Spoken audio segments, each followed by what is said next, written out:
sur la rédemption. Alors, des copies sont disponibles si vous voulez suivre notre progrès derrière sur une chaise. Alors, en principe, cette série était censée nous amener jusqu'à la Pâque, mais on est sur notre deuxième et officiellement dernière leçon. Alors, qu'est-ce que ça veut dire? Ça veut dire que la semaine prochaine, on va revoir tout le chemin, on va faire une révision et ouvrir ça plus à vous, à vos réflexions, peut-être à certains moments, certaines histoires, peut-être une histoire que nous n'avons pas vue, que vous trouvez est très fort sur ce thème de la rédemption, où Dieu a vraiment montré son plan, son désir. Donc la semaine prochaine, on va officiellement terminer cette série avec un résumé sur tout ça, un récapitulatif. Alors, on a terminé la semaine dernière et c'était vraiment la vie de Christ, la mort de Christ, la résurrection de Jésus. On a failli, on a touché, mais pas trop, à son ascension. Et donc, ça, quand même, il faut parler quelques moments de l'importance de ces 40 jours. Bon, je continue. Ces 40 jours après sa résurrection, où il s'est montré, bien sûr, aux femmes, à ses disciples, et la Bible dit à plusieurs, aux multitudes des gens. Et donc, si vous avez vu le film ou vous avez lu le livre de Lee Strobel sur la vie, qui montre les preuves sur la résurrection de Jésus, c'est très excellent, très important.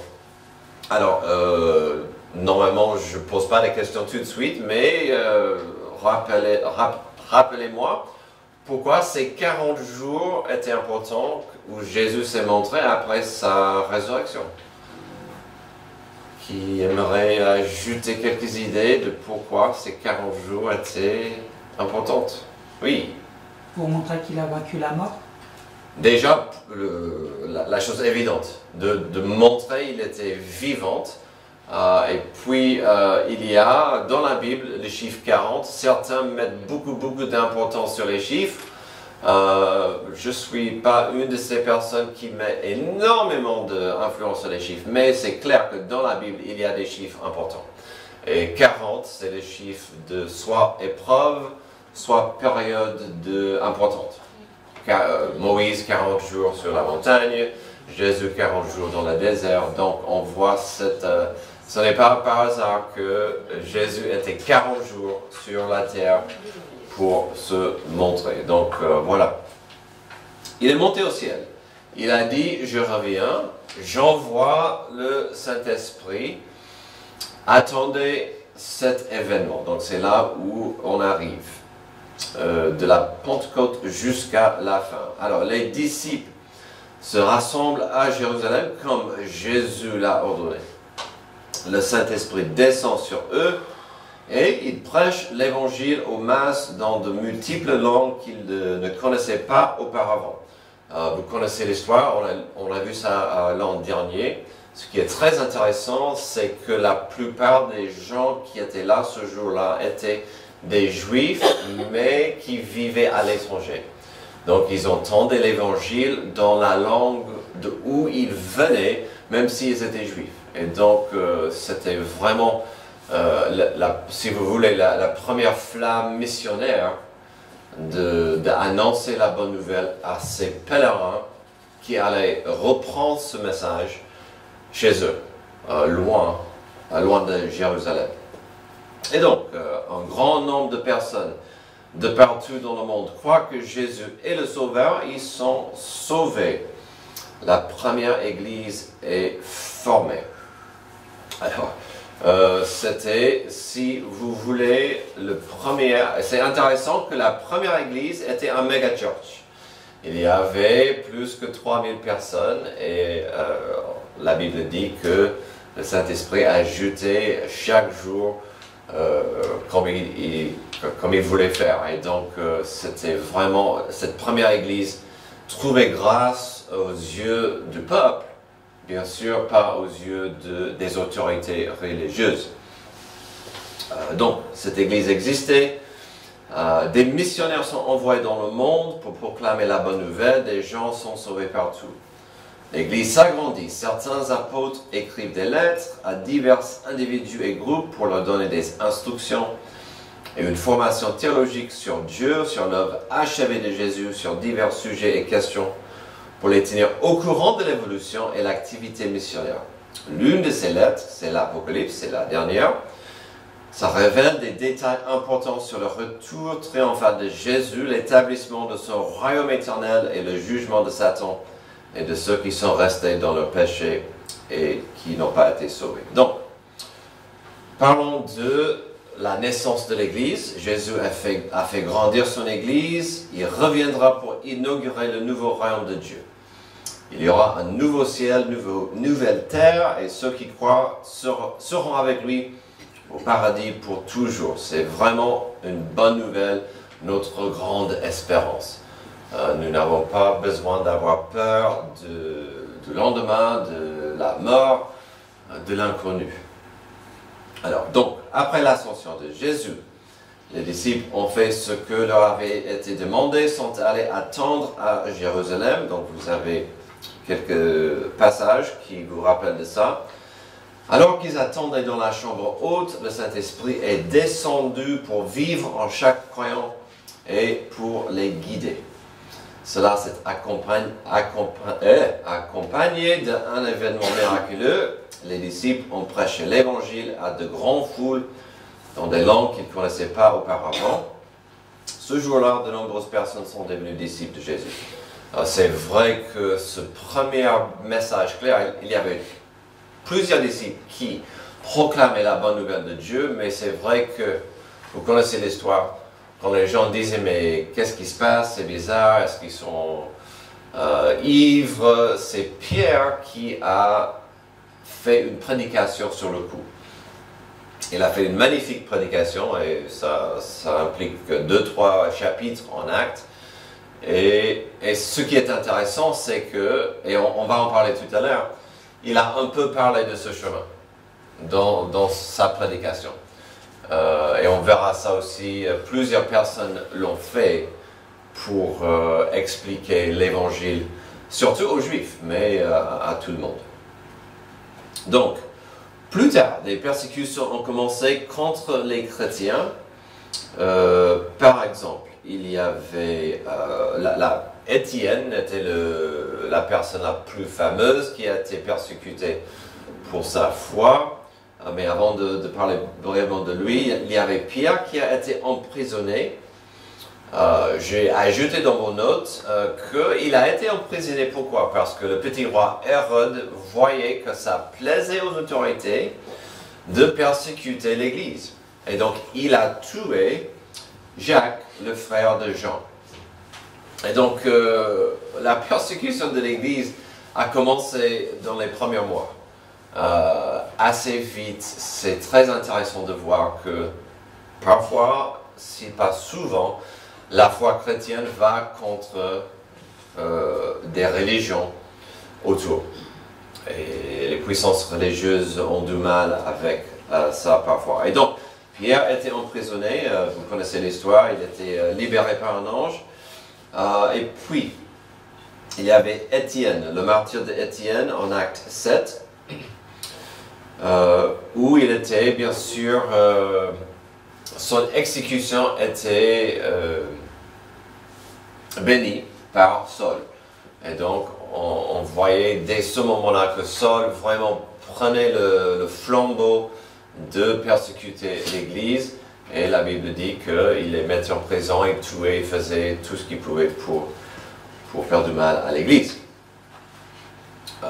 Aussi, c'est intéressant de voir que parfois, une Église où les chrétiens peuvent devenir trop à l'aise. L'Église à Jérusalem était bien à l'aise, trop à l'aise, et finalement, ils ne suivaient pas l'ordonnance de Jésus d'aller partout dans le monde. La persécution devait un peu obliger ces personnes de fuir et de prendre le message avec eux. Donc, si vous voulez, les premiers missionnaires étaient... ils fouillaient. Et donc, il y avait ça. Plus tard, les persécutions ont commencé. Ok, donc on a vu ça. La bonne nouvelle commençait à se répandre dans le monde entier. On peut voir ça dans ces premiers chapitres d'Actes. Et donc Paul se convertit et cesse de persécuter l'Église. Il entame un ministère de mission, de mentorat et de guide, d'enseignement des croyants. En personne par le biais de ces nombreuses lettres. Et bon, je pense que vous le savez, ces lettres constituent l'essentiel du Nouveau Testament.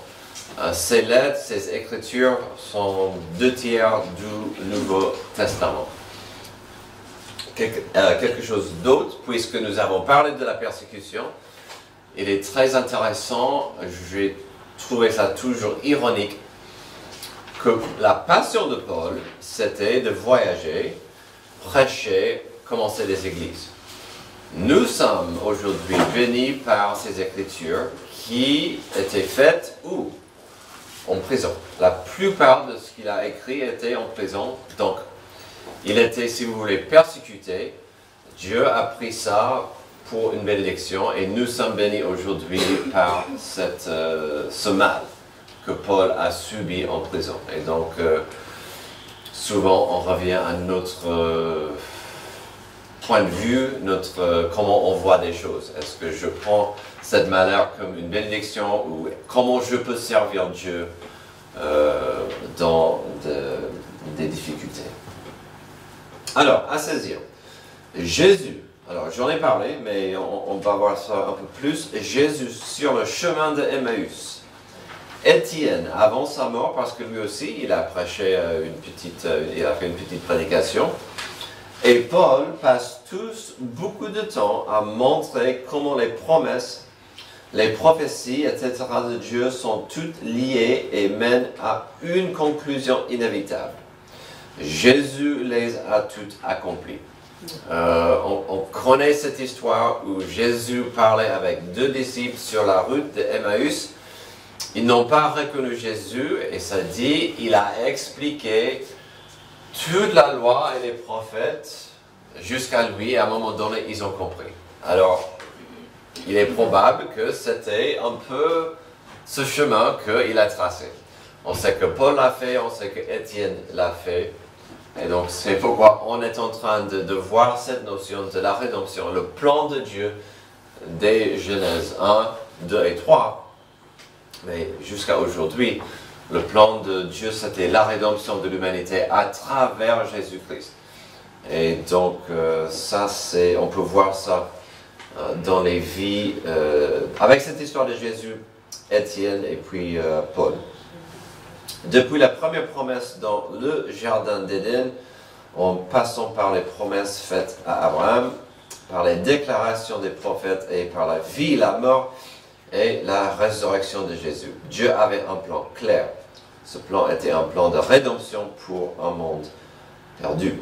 La promesse faite par Dieu dans le jardin d'Éden, à savoir que les descendants d'Ève vaincraient Satan, souffriraient et mourraient, ça s'est accompli en Jésus. La promesse faite à Abraham, selon laquelle le monde entier serait béni, se réalise. Et donc, souvent je reviens aux gens avec Genèse 3, avec la malédiction de la terre. Pourquoi on a des problèmes physiques, pourquoi on a des problèmes d'immoralité, pourquoi ce monde souffre. Tout à l'heure, en train de suggérer que peut-être certains vieillissent plus gracieusement que d'autres. Mais tout ça revient à Genèse 3. Mais on oublie parfois que Genèse 3,16 aussi donne cette promesse, cette prophétie de la victoire d'un rédempteur sur Satan, sur la mort, sur la souffrance. Donc, les écrits de Paul et d'autres auteurs du Nouveau Testament ne proclament pas seulement que Jésus est le Sauveur, mais aussi que la vie abondante se trouve en Christ.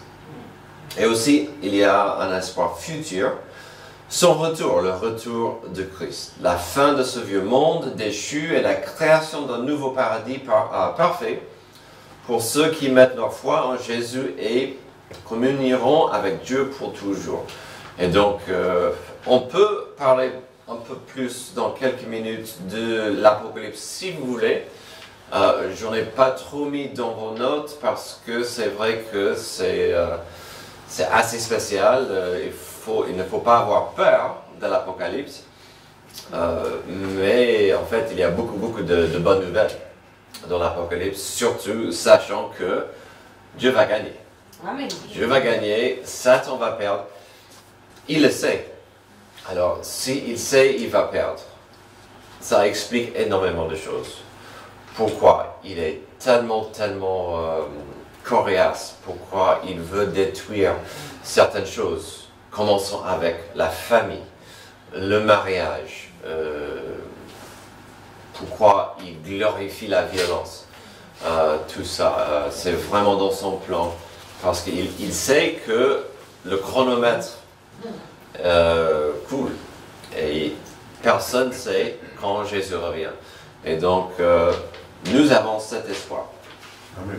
Alors, à saisir, en tant que croyants, nous pouvons regarder en arrière et voir la fidélité de Dieu et la certitude de ses promesses et être remplis d'espoir. Dieu accomplira sa volonté dans notre monde et dans nos vies parce qu'il nous aime. Le thème entier de la Bible, du début à la fin, révèle le plan de rédemption de Dieu pour vous et pour moi. Et donc c'est la rédemption. Bien sûr, Genèse 1 et 2 sont magnifiques, c'est belle, cette histoire est incroyable, mais vraiment l'histoire de l'humanité commence au Genèse 3, après l'introduction du péché. Et nous sommes tous maudits. Et, comme on a dit, et on dit souvent, le Messie, le Rédempteur, devait venir. Marie, elle a conçu du Saint-Esprit parce que le péché est dans l'ADN du Père. Et donc, puisque Jésus n'avait pas un Père humain, biologique, il était sans péché. Et donc, c'est magnifique de voir comment Jésus accomplissait toutes ces choses, y compris la promesse faite à David, parce que Jésus était dans la ligne de David, des deux côtés, de Joseph et de Marie. Alors, on peut brièvement parler de l'Apocalypse, et puis on va ouvrir à vos commentaires, vos suggestions, vos questions. Apocalypse, c'est clairement, il est facile de se perdre dans le livre, mais il est clairement organisé en trois parties de 7 chapitres. Donc les premières 7, c'est vraiment où Dieu parle à Jean, qui est sur l'île de Patmos. Et il y a beaucoup de messages pour des églises de l'époque, mais ces églises aussi peuvent représenter des églises d'aujourd'hui. Il y a des églises que Jésus disait « Bravo, continue comme ça », d'autres églises où il disait « Oui, mais ça va, mais oui, mais », et d'autres « Je ne sais pas quoi faire avec vous ». Voilà, vous n'êtes ni chaud, ni froid, et donc il y a beaucoup d'avertissements dans ces premières 7 chapitres. Après ça, je dis aux gens, parce qu'il y a souvent le débat, est-ce que les chrétiens seront là ou pas, ou est-ce qu'on sera enlevé avant? Il y a aucune trace de l'Église dans les chapitres, par exemple les chapitres 8 à 14 ou 8 à 15. C'est juste simplement Dieu qui continue de punir la terre pour sa rébellion et son réjection. Ce n'est pas juste sa rébellion, toute la planète va dire « Ok, on sait enfin que tu es là, Et voilà, et donc Dieu va continuer d'ouvrir des seaux, des punitions. Et puis les derniers chapitres sont vraiment la fin où il va écraser toutes ces personnes, y compris Satan, et il va instaurer son royaume. Donc c'est vraiment... on a vu ça un peu avec les hommes il y a 2 ans de ça, où il y a beaucoup d'imagerie en Apocalypse qui devait être très très compliqué pour Jean de décrire. Peut-être aujourd'hui, si on voyait ce qu'il voyait, peut-être on aurait plus de capacité d'expliquer ce qu'il voyait. Peut-être ce n'est pas si incroyable que ça. Et puis bien sûr, à une époque, quand j'étais petit, le marque de l'Antichrist sur la peau devait être un tatouage. Bien sûr, ça devait être un tatouage. Et quand les barcodes sont arrivés, on a dit bon, ça sera un barcode, un tatouage sur le front, et en très peu de temps, qu'est-ce qu'on a? Qu'est-ce qu'on commence de mettre sur la peau? Des puces. Et donc, c'est incroyable de voir certaines capacités qui même à mon enfance, il y a longtemps, semblaient... demi-siècle, semblait incroyable, impossible. Et aujourd'hui, on peut imaginer certaines de ces choses. Et puis, juste ça, et puis je joue ça à vous, mais quand vous y pensez, une puce sur la peau, c'est logique, c'est utile. Plus de portefeuille, plus de... Tout y est. On peut scanner votre sang, votre carte d'identité, vos cartes, tout. Et votre liberté. Mais quel parent n'aimerait pas savoir où sont mes enfants? Ça enlèverait la notion de kidnapping. Donc sur certains niveaux, c'est logique, il y a beaucoup de valeur dans cette notion. Donc ça sera simple à vendre, à donner au monde. C'est nécessaire. Acheter des choses sans. Et la Bible dit, on ne pourrait pas acheter sans. Et donc, bon, on arrive à vos questions sur surtout la notion d'acte, des apôtres, la naissance de l'Église. J'aimerais aussi rappeler les gens que les premiers disciples, les 12 apôtres, ça veut dire en fait missionnaires, envoyés. Et ils sont tous partis dans les pays loin. Ils sont tous partis dans les endroits pour annoncer la bonne nouvelle. Et la plupart ont terriblement souffert. Ils n'ont pas été accueillis gentiment par... Alors, ils ont commencé des églises, ils ont eu des gens viennent à Christ. Mais ils ont été tous quasiment tués pour la foi en tant que missionnaires loin d'Israël. Alors, à vous, des questions, des idées, des réflexions dans le peu de temps que nous avons.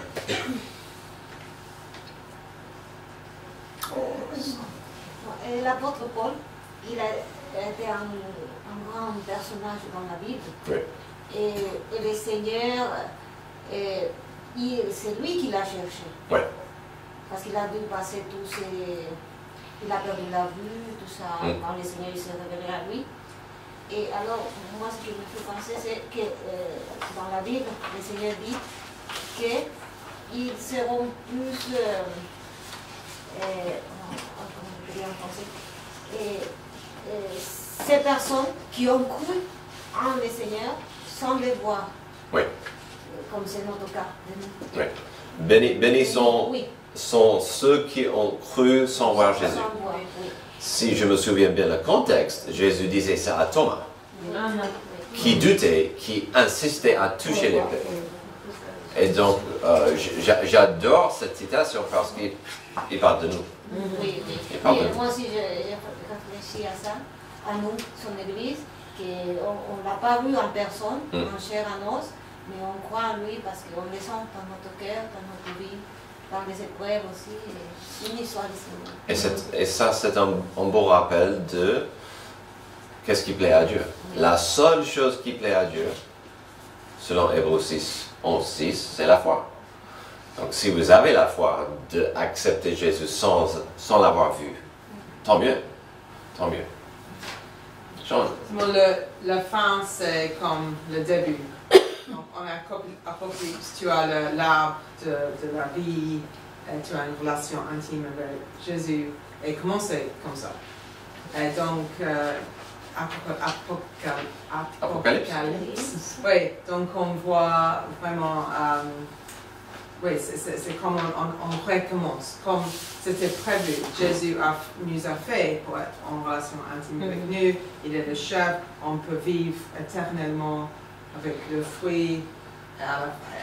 Il parle de l'eau vivante, on a l'eau, on a le Christ et le soleil, on parle plus de ça. Donc je pense que c'est vraiment merveilleux quand on lit les premiers 2 chapitres de Genèse après la fin de l'Apocalypse et qu'on peut être rassuré que Jésus a un bon plan pour nous. Même si on souffre, ses disciples ont souffert, Jésus a souffert, on va souffrir, mais on doit avoir nos yeux fixés sur Jésus qui a tout fait. Donc, je pense que ça nous fait du bien. Il y a aujourd'hui, bien sûr, cet évangile, et ça me gêne de le dire, mais l'évangile de la prospérité. Beaucoup de gens qui le mènent s'appellent des prophètes et des apôtres. Les prophètes et les apôtres dans la Bible ont tous souffert. Personne ne devenait riche à l'époque de l'évangile. Et quand vous voyez ce chapitre ou ce passage où Paul a décrit combien il a souffert, naufrage 3 fois, lapidé, fouetté, rejeté, c'est incroyable que...